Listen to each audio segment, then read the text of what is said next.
sur Europe 1, la radio ouverte avec la ministre de la Transition écologique et solidaire, Elisabeth Borne. Vous êtes avec nous, merci beaucoup. Je vous confirme, je suis là. Oui, je vérifie toujours. Vous savez, on est à distance. Désormais, on a pris nos marques. Évidemment, vous êtes dans votre ministère en ce moment ? Absolument. Très bien. Elisabeth Borne, accueillons les premiers auditeurs qui sont arrivés au 39-21 avec Jean qui gère une supérette dans le Gers. Bonjour Jean. Bonjour. J'écoute votre question pour Elisabeth Borne.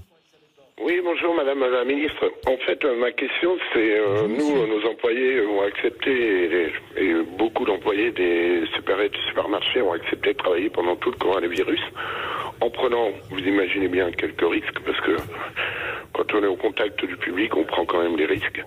Et moi, j'aurais voulu savoir, est-ce que le gouvernement pourrait pas nous autoriser à verser des primes défiscalisées comme type prime Macron à nos employés pour les remercier à la fin du déconfinement, pour pouvoir en fait les remercier de tout le travail qu'ils ont fait. Ils ont été là pour la population, ils sont toujours venus au travail et je pense qu'il y a beaucoup de... Vous avez combien de salariés, Jean ? Alors nous, on a une toute petite supérette à Marcillac. On a 2 salariés, mais ils ont toujours été présents, ils n'ont jamais refusé de travailler.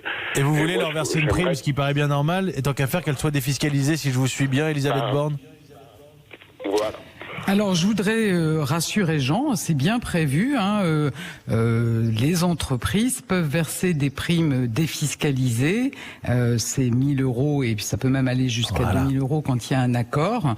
Moi, dans mon secteur, vous savez, il y a aussi beaucoup de salariés, beaucoup d'agents qui ont continué à travailler pour qu'on ait de l'électricité, de l'eau, pour que les déchets soient ramassés. Et je crois que c'est important de leur montrer aussi notre reconnaissance.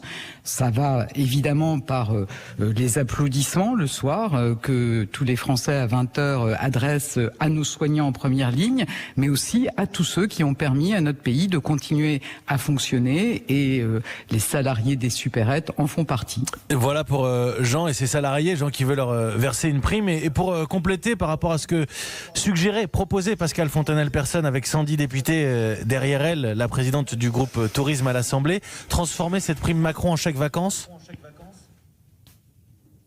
Écoutez, je pense que chaque employeur peut regarder effectivement comment il peut discuter de la mise en place de ces primes, mais en tout cas, la défiscalisation, l'absence de charges sociales, ça c'est bien prévu. Merci Jean pour cette question au 39-21 et saluer vos employés pour nous, gérant d'une supérette à Marcillac, donc dans le Gers. Et pour reprendre sur ce que disait Pascale Fontanelle-Persson, et toujours dans cette problématique-là, est-ce qu'il faut accélérer l'ouverture des restaurants ? Est-ce qu'on va trop vite ou trop lentement, Elisabeth Borne ? Écoutez, moi je vais pas me prononcer, je suis pas médecin, vous savez, je pense que par les temps qui courent, on a beaucoup de gens qui se prennent pour des virologues ou des scientifiques. Moi, je vais pas le faire. Je pense qu'il faut qu'on arrive effectivement à ce que l'activité reprenne. Il y a beaucoup d'entreprises qui l'attendent. Il faut aussi le faire en continuant à contenir la propagation de l'épidémie et c'est tout le sens du plan qui sera présenté demain par le Premier ministre.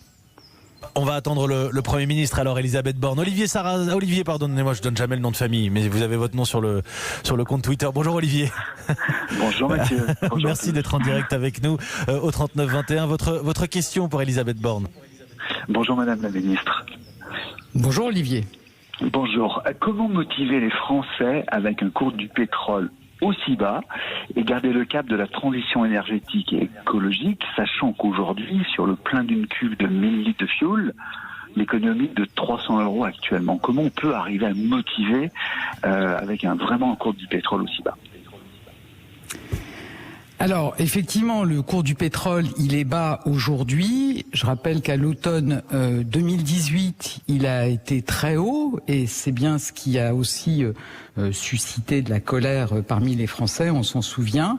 Je crois que c'est important de se dire qu'on ne peut pas dépendre d'une matière première qui peut comme ça varier en quelques mois de 1 à 5. Et donc, je pense qu'il est important de continuer à s'émanciper de cette énergie fossile et c'est tout le sens de la transition énergétique qu'on veut continuer. Vous voyez, aujourd'hui, ça peut être tentant de se dire, finalement, ça coûte pas cher. D'abord, ça continue à émettre des gaz à effet de serre et la crise climatique, elle est là. Et puis demain, le cours du baril, il peut remonter. Donc je pense qu'il faut qu'on continue à sortir le plus vite possible de la dépendance aux énergies fossiles. Mais c'est un mauvais message pour le combat écologique, si j'ose dire, Elisabeth Borne, que ces prix du carburant, des énergies fossiles? Alors c'est effectivement un mauvais message aujourd'hui. En même temps, ça va peut-être dissuader aussi d'investir pour exploiter des nouveaux gisements. Et puis je pense que vous voyez, je crois que la politique énergétique, les choix qu'on fait, les choix que chaque Français fait, par exemple sur la façon de se chauffer, il faut pas que ça soit au moment où ça baisse, on se dit c'est formidable, et puis demain ça sera multiplié par 5, et là on verra à quel point c'est compliqué. Donc je pense qu'il faut garder le cap, et c'est bien ce que j'ai voulu faire avec la publication la semaine dernière du décret qui définit notre politique énergétique pour les 5 et 10 ans qui viennent. Voilà, il faut sortir au plus vite de la dépendance de ces énergies fossiles qui sont mauvaises pour la planète et qui en plus ont des cours qui fluctuent en mettant tout le monde en difficulté. Merci Olivier, merci d'avoir posé cette question au 3921 pour Elisabeth Borne. Dans un instant, Madame la Ministre, on va retrouver les questions de Céline et de Marc dans quelques toutes petites secondes. Restez bien sur Europe 1. Information coronavirus. Comment lutter contre le coronavirus? Quand nous parlons ou quand nous toussons, nous pouvons transmettre le virus par de petits postillons. Quand on pose sa main sur une surface contaminée et ensuite sur son visage que l'on touche des centaines de fois par jour, le virus peut nous infecter en passant par la bouche, le nez ou les yeux. En sortant, une personne, même si elle ne semble pas malade, peut contaminer 3 personnes en moyenne, qui à leur tour en contaminent 3 autres. L'épidémie se propage alors à toute vitesse. Mais en nous lavant les mains très souvent, en toussant dans notre coude ou dans un mouchoir jetable, en respectant une distance d'au moins 1 mètre avec les autres, en restant confiné chez soi, et en limitant nos sorties à nos besoins essentiels, nous évitons la propagation du virus pour nous et pour les autres. Ensemble, faisons bloc contre le coronavirus. Plus d'informations au 0800 130 000 ou sur gouvernement.fr. Ceci est un message du ministère des Solidarités et de la Santé. Aujourd'hui, plus que jamais, le combat d'Intermarché pour défendre votre pouvoir d'achat continue. Nous avons donc décidé de bloquer les prix de toutes les grandes marques, y compris les nôtres. Soit plus de 10 000 produits à prix bloqué, et ce jusqu'au 15 mai 2020. Nous vous demandons de faire vos courses de manière responsable et solidaire. C'est notre devoir de l'être aussi. Intermarché, tous unis. Concerne les produits de marque nationale et de nos marques, hors produits traditionnels issus de l'agriculture française, hors produits en promotion. Modalité sur intermarché.com. Mathieu Béliard. Elisabeth Borne, ministre de la Transition écologique et solidaire avec nous et avec vos questions sur le hashtag Radio Ouverte ou au 3921. Nous retrouvons Madame la Ministre Céline qui est dans le 20e arrondissement de Paris. Bonjour Céline. Bonjour Mathieu, bonjour Madame la Ministre. Ma question est très simple depuis plusieurs jours.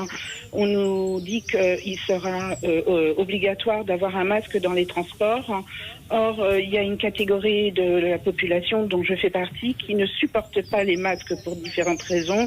Raison d'étouffement. Moi, j'ai un problème de chaleur intense qui fait que je ne peux pas porter de masque. En revanche, je peux absolument supporter la visière. Donc, est-ce que ce palliatif sera accepté dans les transports ou pas du tout? Question précise, Elisabeth Borne.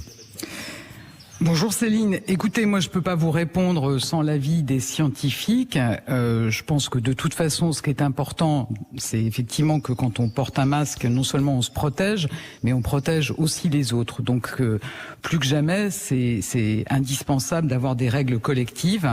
On verra ce que les scientifiques pourront répondre à votre question. Peut-être Céline, je ne sais pas si vous pouvez faire du vélo pour vous rendre à votre travail. Handicapée. Donc, je n'ai que les transports en commun qui peuvent me permettre de me rendre, quand ça le sera possible, sur mon lieu de travail. Donc, les masques, pour moi, j'ai tenté, c'est absolument impossible. Et donc, en revanche, j'ai une visière et elle m'est tout à fait acceptable pour tout, pour marcher, pour éventuellement le moment venu prendre les transports. J'ai entendu ce matin un directeur d'école qui disait que pour les petits de son école, il envisageait de commander des visières parce que les masques c'était un peu improbable. Donc c'est pour ça. Et comme j'ai pas ma réponse à ma question, et que j'ai encore un peu de temps devant moi pour m'organiser. C'est pour ça que je me permettais de m'adresser directement à vous. Mais vous faites bien, Céline. Vous faites bien. On attend je reprends votre réponse, Elisabeth Borne. On attend des réponses pour ce qui est de la visière, pour peut-être des voyageurs dans les transports en commun qui auraient des dispositions particulières, des problèmes relatifs au masque. Vous m'arrêtez si je me trompe, hein, Madame la Ministre. Et puis moi, oui, allez-y. Non, mais je vous confirme, moi je ne sais pas répondre. Aujourd'hui, il y a des professions dans lesquelles il y a à la fois des masques et des visières. Moi, je ne sais pas répondre. Je suis pas scientifique, je le redis. Donc, on va poser la question à nos conseils scientifiques qui pourra apporter une réponse à Céline. Et je vais faire de même. On va faire la course, Madame la Ministre. Céline, je poserai la question à Jimmy Mohamed, le médecin d'Europe 1, pour voir ce qu'il vous répond. Ce sera sûrement demain matin, juste après le journal de 7h. Céline, merci de votre appel. Question complémentaire sur le hashtag Radio Ouverte. Confirmez-vous que les personnes qui ne porteront pas de masque dans les transports seront verbalisés? Là aussi, les modalités, elles seront confirmées hier. Je crois que chacun aura à cœur... Demain, vous voulez dire? Absolument, aura à cœur d'assurer la meilleure sécurité sanitaire pour tous. Il y a aussi un enjeu de responsabilité, je le redis, quand on porte un masque, non seulement on se protège, mais on protège les autres. Donc les modalités, les éventuelles sanctions, ça sera précisé demain par le Premier ministre. On peut envisager des distributeurs à l'entrée des métros, c'était la suite de ce tweet? Je pense que, tout le monde a en tête que chacun n'aura pas forcément dès le premier jour un masque chez lui. Donc certainement, il faudra accompagner au départ en donnant des masques ou en permettant effectivement de se fournir en masque à l'entrée des transports en commun. Mais là aussi, les précisions demain. D'accord, mais ça veut dire qu'il y a des agents qui pourraient être à l'entrée à l'entrée des bouches de métro, par exemple, pour distribuer des masques? Je pense qu'on a tous vu ce qui peut se passer chez nos voisins. On n'hésite pas à s'inspirer des bonnes pratiques qui sont mises en place autour de nous. Donc ça fait partie effectivement des idées qu'on est en train de creuser et qui pourront être précisées demain. Une question aussi de Marc qui est à Marseille. Il nous a appelé au 3921. Question pour votre portefeuille de la transition écologique et solidaire. Comment sont gérés actuellement les sites classés Céveso ? Alors les sites classés Céveso, donc ce sont des sites industriels dans lesquels il y a des procédés qui doivent être surveillés, contrôlés. Et je vous confirme que depuis le début de la crise, les inspecteurs, dont c'est le métier de veiller à la sécurité de ces sites, restent mobilisés. On a fait des centaines de contrôles. Évidemment, quand les sites industriels continuent à fonctionner, il faut continuer à surveiller que c'est en toute sécurité. Merci beaucoup alors à Marc, Paul, Céline, Olivier, je remonte tout le fil des questions, Jean qui était avec nous le premier au 3921 et merci à vous Elisabeth Borne, ministre de la Transition écologique et solidaire en direct avec nos auditeurs ce matin.